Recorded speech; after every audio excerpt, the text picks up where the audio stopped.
Hey guys, for Vlogmas Day 15, I'm going to be just talking about my toxic traits. You know how like they always, the trend is, what's your toxic trait? So I decided, let's name a couple. We all know I'm not a perfect angel. So if you want to like, comment, subscribe, and do all that stuff, you can do that. And let's just start with the video. So number one is I have trust issues. Naturally, that's how everybody does. I mean, that's no brainer. Like, I think every human being has trust issues. Like, that's like, I'll be shocked if someone doesn't have trust issues. I'll be like, whoa, what, like how, and where are these people you have met in your entire life? I don't know. Number two is that I am, along with like trust issues, it's like I'm codependent. I didn't realize I was codependent. So clearly, I didn't think I was, but now I just like looking back, I guess I was codependent. So,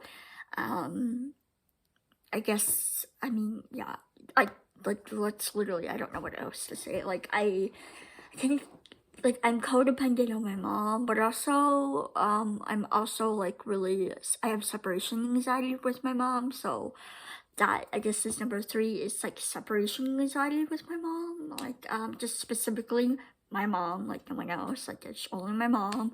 I've like dreamt that like about a funeral, like I would cry. I've dreamt that like my family wouldn't tell me if my mom had cancer or if she died, and I would like miss her funeral, or like I would like be like a giant blubbering mess at her funeral. Like I've just dreamt about so many things with my mom's like death. So clearly I have like a big attachment with her. I've always had that when I was younger. For some reason, like it clicked. I think it was like the second day. No, it was the night before second grade. I was going to sleep, and then for some reason, I just started like, I was trying to go to bed, and then I started like thinking about my mom, and I started getting teary-eyed, and I cried, and I got scared. So I went downstairs, went into the living room. We have like a living and a family room. I guess that's very different from some people maybe. So I went in there, and my mom was there, and I was like saying, Mom, like I can't sleep, and I just explained to her like this is my fear, and I started crying, and I was like super worried. And ever since then, I've always had that. Like I don't know, maybe I'm pretty sure maybe I was like younger, I've always had that, but like I didn't like my brain didn't like think about it. Maybe I don't know. Like just all I know for me, that's when it was like started, and then ever since then, I always like could never be without my mom. Like meaning my mom, like I always hated whenever my mom would go out for school shopping, school clothes, Christmas shopping, like anything without me. If my mom was like out of the house without me, and my dad babysat me, I would cry so much. Like I would throw a big fat tantrum, and I would always like call her like a ton, and if my mom didn't answer, I would get really upset. My dad would get upset because like that's her time away from the kids, and then I got upset even more, and I was worried and scared. And when my sister wouldn't like pick up the phone, I would get scared, or she would, and like it's just like I would get so upset, and I was just so upset. Like I was so angry and scared, and I remember it. And so I just felt like I couldn't be away from her for that long. And then one time, my mom went over to Texas to see my Nana and Papa and her brother and her like nieces and nephews and sister-in-law. So I remember that was like 1 week, and I hated it. I think I did so okay, and then one day like I cried a lot, and I wanted my mom, so I called my mom, and I was so upset, like, and that was like fine, but like I did fine, but I was like so upset, and I hated that like feeling. I hated it so much, and so then I was like, I can't be away from you more than a week. Like I so never hated it, like when she came back from that trip, I still hated it whenever she went out without me, with my sisters. Like, I hated everything. I didn't like it. I was scared. I was just like, I cried so much. It wasn't until I got older, I was finally somewhat okay. Like, I would still, like, need it. I never liked it anyways, but eventually, before the pandemic, I think for like a couple years, like maybe 2 years or so, maybe, it was like slightly better. Then I got, but 2014 when I got sick, I was like really sick, and so that was still like, I still had that separation anxiety, but eventually it got somewhat better. I didn't call my mom like every single time to relieve. I wouldn't cry. I never liked it anyways, still, but I was doing okay. And then pandemic hit, so I was stuck in the house, and then the separation anxiety kept if to me it felt like it got like reformed again, and now like I don't like my mom leaving the house. Like last year when she and my sister, before she moved out, she wanted to hang out with my mom, obviously, and I didn't like that. Only because, like, I didn't like that she wasn't there with me. For me, for some reason, I'm completely okay if she's in the house, a different level, a different room, and I'm at the house, and I'm, like, in my bed completely all day. I'm like, okay, fine. I don't know why. Like I have no fear, anxiety, sadness. Completely fine. But when she's out of the house and I don't know how long maybe she'll be back or how long it's gonna take, that's when I don't like it. So so now when she has to go to the doctor, is like it's fine. I'm just more get worried that like, oh, they're gonna find cancer, or like she's gonna just because she's older. That's what I'm mostly worried about when she goes to the doctor. So I don't know why. It's just like it still hasn't left me, and I think because of the pandemic, it hasn't gotten back to where it was super bad, but it's kind of getting there, but not really. So I think like a week ago, I literally randomly just like dreamt that my family didn't tell me that there was a funeral happening, and I was so upset, and I cried like in my dream. I didn't cry like for real life, but I felt really sad, and I didn't like that. So I told my mom, just like, oh Brenna, you don't need to do that, you don't need to think about that. So yeah, it was a big deal. Some nights I would like literally listen to music and I would just cry. One time I literally straight up watched so many like hours of military people, which like homecomings, which was so sweet and adorable, and I would just literally make myself cry. Like one story, like there's so many, but one story, this is so sad, like so sad. These adorable young people, couple, this woman had cancer and she had a boyfriend and they were gonna get married, and so they got married, and then like 5 days after their when they were like after their marriage, he sadly passed, and it just made me like blubbering mess. And so it's just like pictures of them and the wedding, and it made me sad. It was just like no, why? So yeah, just like for some reason I specifically wanted to like feel the sadness and like cry my eyes out, and literally I could like feel like my heart breaking. I don't know why. Like a couple times it felt like I could feel my heart breaking. It just felt like, oh, like the shattering pain feeling. So yeah, sorry that was like a long tangent on that, but like that's my separation anxiety specifically with my mom. No one else, like it's fine, I'll be sad, but like I'm not like, when I mean my sister, I did love one of my sisters. I don't like whenever she goes back to her college just because it's sad, and I miss her so much, and it's not like so sad, like quiet around the house. So she was over here for the summer, and when she came back, literally I cried a little bit, and I was like, oh, I'm so sad. Like I didn't like that. Like I hated the feeling of her being gone. So yeah. So number 4 is that I just doubt myself. Like I doubt myself so much. People always say your own self is the worst critic along those lines. So it's very true. Like, I literally doubt myself so much. I second guess like friendships and life. Like, I'm worried that I'm just like not gonna be successful. Am I gonna find love? Am I gonna find happiness? Am I gonna find friends, a job, like a life? What am I gonna do? Like, I'm so so yeah, that's not good. Number 5 is that I don't listen. Sometimes I listen, but I don't listen, so which is really bad. AKA I'm impulsive. Yeah, that's not good. Yeah, that's not a good thing at all. Yeah, it's just like not good at all. Like one time I threw a knife at my sister. That was really bad. I shouldn't have done it. And immediately once I did it, like I regretted it, like instantly, and I still do.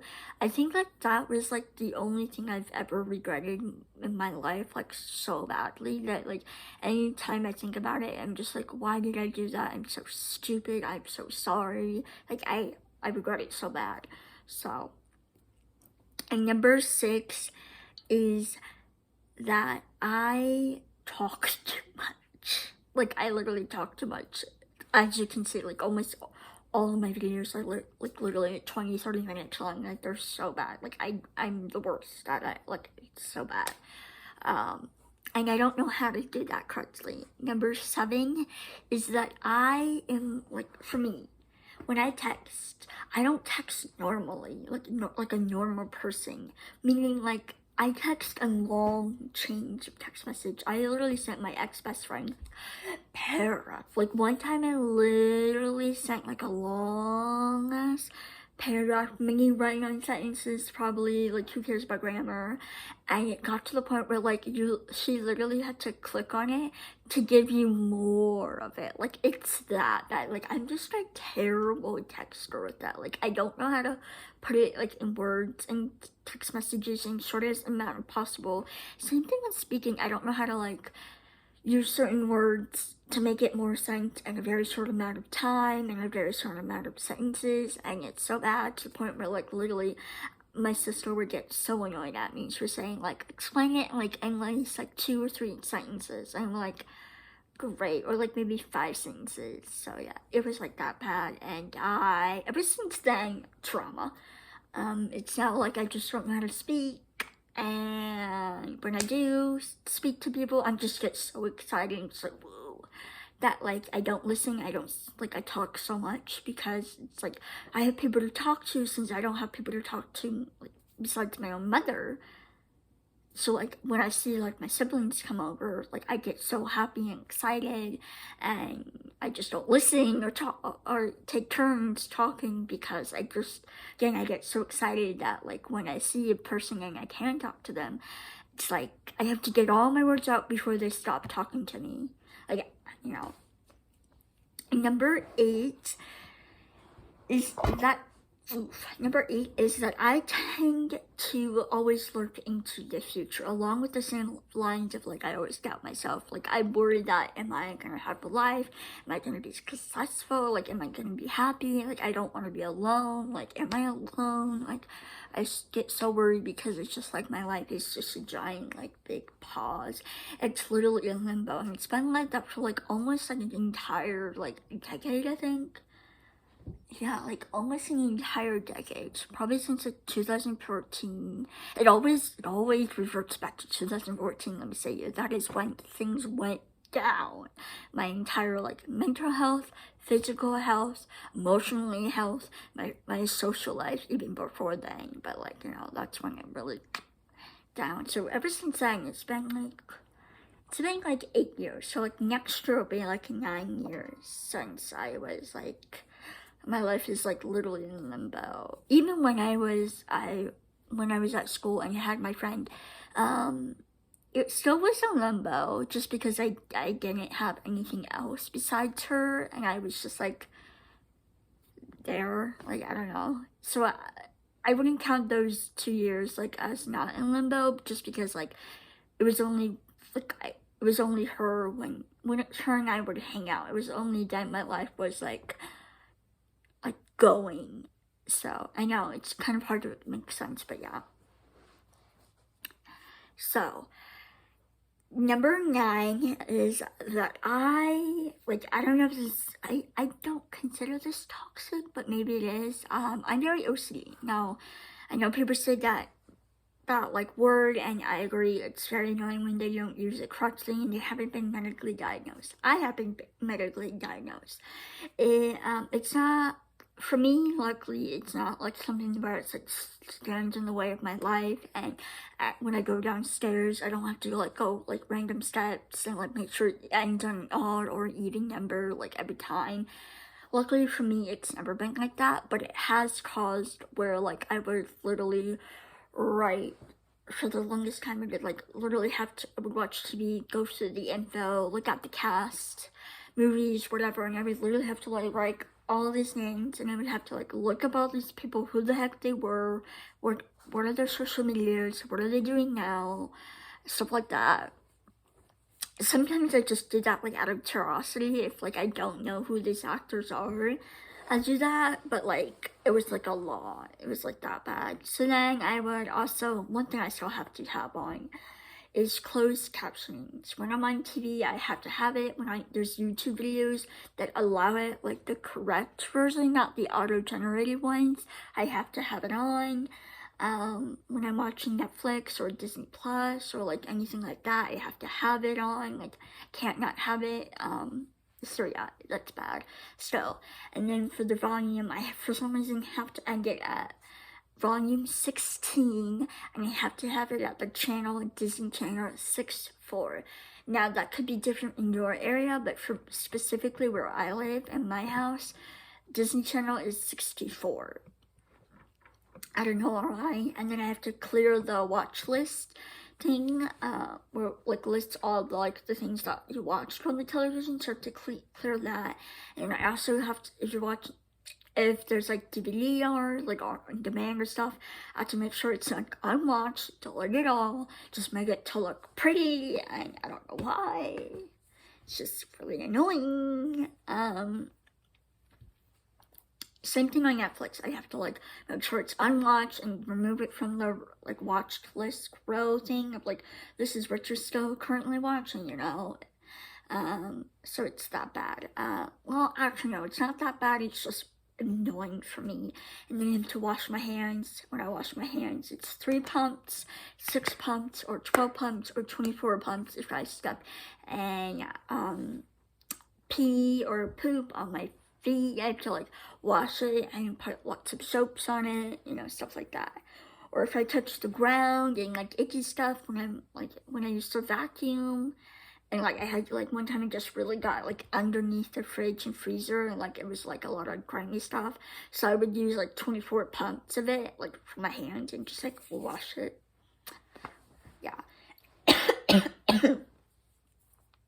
So I think that's like pretty much all my toxic traits. A lot of it was just explaining, but I just wanted you guys to know this is what it is.